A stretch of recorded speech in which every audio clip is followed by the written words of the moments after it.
Hey everyone, my name is Mehr Vaswani. Thank you for joining me today for our restorative yoga class.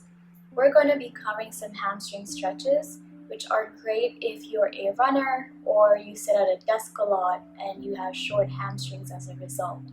They're also great exercises to incorporate in your recovery plan.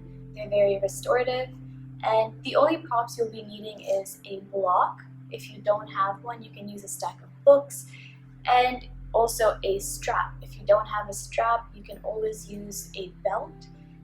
I think that's about it, so I'll look forward to seeing you on the mat. You can start in a halfway lift with your feet as wide as your hips.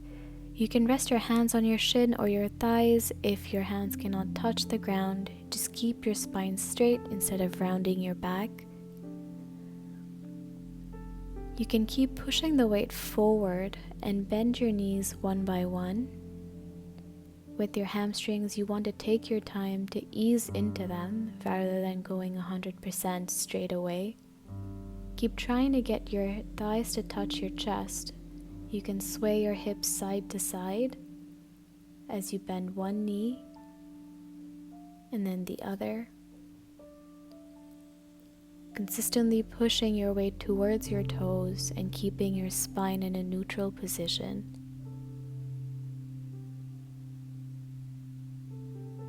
You can paddle your feet again. Take a twist, bend your left knee and lift your left palms. Look at your left palm. Then bend your right knee, lift your right palm and look at your right palm. Again, you can start paddling your feet, trying to get your abdomen to touch your thigh. You can bend both your knees, grab onto opposite elbows and sway side to side in a ragdoll position. Keep your head heavy, your chest touching your thighs. Maintain the connection between your thighs and your chest. Grab onto the back of your ankle and try to straighten your legs. You can bend and straighten in a dynamic position without losing the connection between your chest and your thigh. Keep your head heavy and look between your legs. If you like, you can keep your legs bent at all times. You can try to straighten it if you like.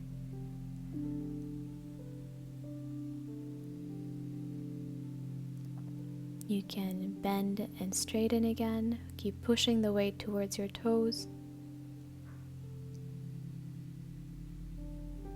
In a pyramid position, you want to keep your left leg in a 45-degree angle and your legs are open wide.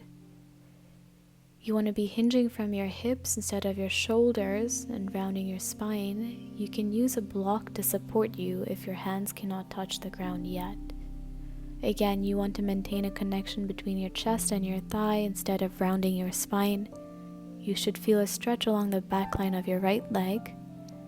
Again, instead of rounding, keep your spine neutral. Look at your big toe. You can sway your hips side to side.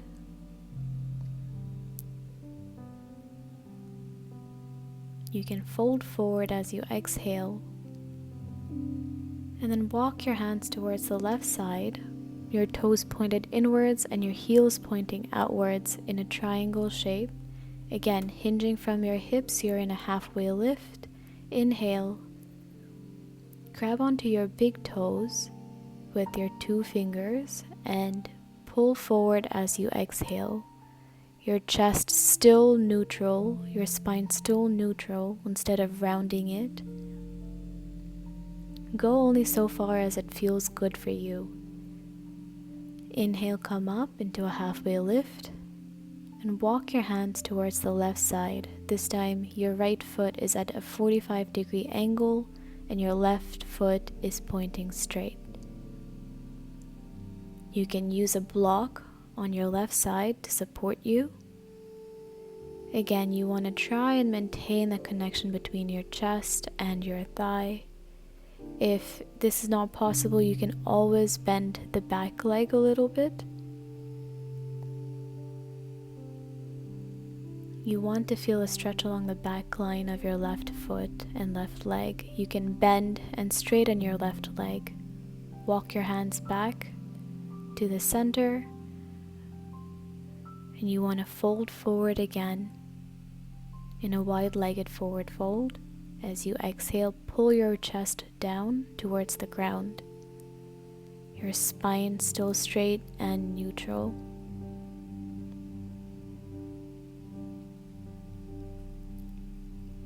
Always hinging from your hips rather than rounding your spine. Exhale and come up. Now you can begin with the reclined splits. You're going to need a strap, and lying on your back, completely flat. Pull your right knee towards your chest. You can use your hands to pull it closer into your chest. Keep your left foot flexed or pointed. Your back is flat. Lift your right leg up and start pulsing, trying to bring your toes closer towards your head or the back of the room. Take your strap and wrap it around your right foot, along the mounds of your feet rather than on the arch or on your heel. You want to make sure it's directly on the mounds of your feet. Keep your feet flexed and lift up, straighten your leg. Inhale, and as you exhale, try to pull that foot closer towards you, your toes closer towards you. If you cannot straighten, that's completely okay. Keep it bent. Go only so far as it feels good. Trying to pull your shoulder blades towards the ground. Try not to yank your foot towards you, only so far as it feels good. Your left leg is still active, pointed or flexed. Keep pulling that right foot towards you. As long as you feel a stretch instead of a pain or a pinching sensation, plant your right hand on the right side and take your right foot towards your left in a twist. Bring your leg back up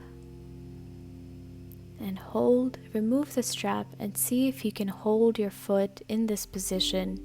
Your foot is flexed, you're using the strength of your quads, and slowly bend your knee and lower.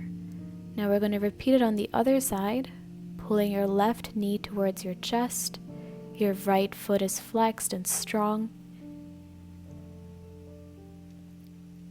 Straighten your left foot, and again, pulse your toes towards you or towards the back of the room. And then take your strap and wrap it around the mounds of your left foot.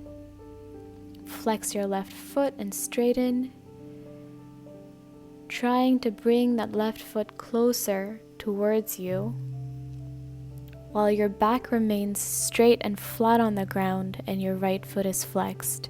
You can bend and straighten your left foot, pulling it closer with each exhale, getting deeper into the stretch, only so far as it feels good. It's normal to have one side that is tighter than the other. Again, with hamstrings, you want to take your time instead of yanking your foot closer towards you. The goal of this is to have, again, your thighs and your abdomen touching. Take your left hand, plant it to the left side, and bring your left foot towards the right side. In a twist, look over to the left side, and bring your left leg back to the center. Remove the strap and see if you can hold this position before slowly lowering your leg. Now you want to take a block and sit on it, if possible, in the lowest setting. Grab onto your feet, your chest and your thighs still touching, your knees are bent, and slowly slide your feet forward as you open up your hamstrings. If you prefer, you can do this without a block. Again, the point is to have your chest and your thighs touching. Your knees are still bent. You're slowly straightening them out as your hamstrings open up. So you're in a sitting forward fold. Again, instead of rounding your spine, you want to keep your spine straight. Your feet are flexed. Don't compromise on the spine by rounding it. Push down with your hamstrings. If you like, you can even use your hands tight, clasped together over your feet, and then fold forward, keeping your feet flexed at all times and your hamstrings pushing into the ground. Hold here, take deep breaths. If you want a challenge, you can try to sit on your sitting bones into a low boat. Again, your chest touching your thighs. You're lifting your legs one by one and then raising them both together. Without compromising your spine, you're engaging your lower abs, looking at your feet, and then lowering slowly.